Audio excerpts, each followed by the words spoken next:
As IMO Health is providing a lot of the data that is used inside of a healthcare's ecosystem, all the way from the point of care down through the secondary usage of data.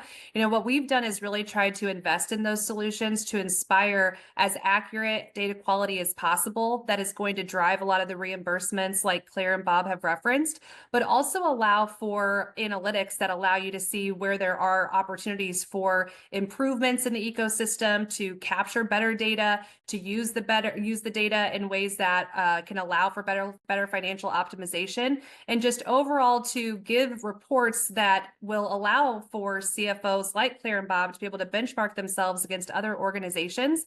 And with IMO's footprint being so comprehensive across the United States, we have the access to allow them to really see those insights that could be very powerful for them. So we're just looking to invest in our current solutions and also build new solutions that give better access to that data.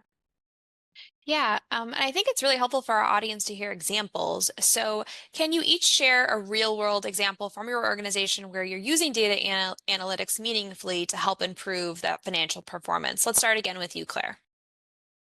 One of the things that we did in a recent project, and we look all the time in terms of is in our trended referrals. And this comes in terms of from external providers coming into our specialists. So we look at this in terms of who is providing how many patients to which specialists.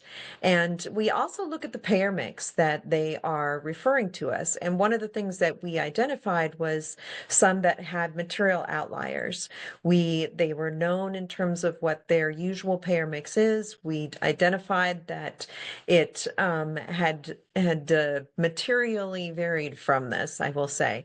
And so the first stop is a discussion in terms of with those external providers, because we saw this change. And actually, in terms of with these providers, we have memorandums of understandings or MOUs with them on the referrals. So we went through and made changes to that contract and gave them new language as well. Because as much as it is, in terms of being able to have the discussions, we also can go ahead and put it into writing. And then that way there's an accountability to that as well. We don't want just one group of payers. We want it to reflect what their existing payer mix is as they refer patients to us. Yeah, that's really interesting. Bob, anything else to add with this?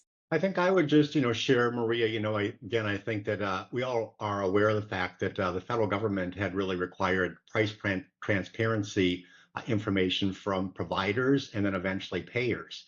And I think that it's really provided insight into payer rates with others that operate in the same markets that we do. And I think that analysis and analytics of that information allows you to go into negotiations with an understanding of where your organization sits compared to other healthcare providers. So it allows for dialogue, and it shows when you're at a disadvantage. It might show when you're at an advantage, right? So I feel like, it has provided, I think, the opportunity for more robust conversations with payers. And, it's really hard to disagree with information that's actually posted on websites in terms of that.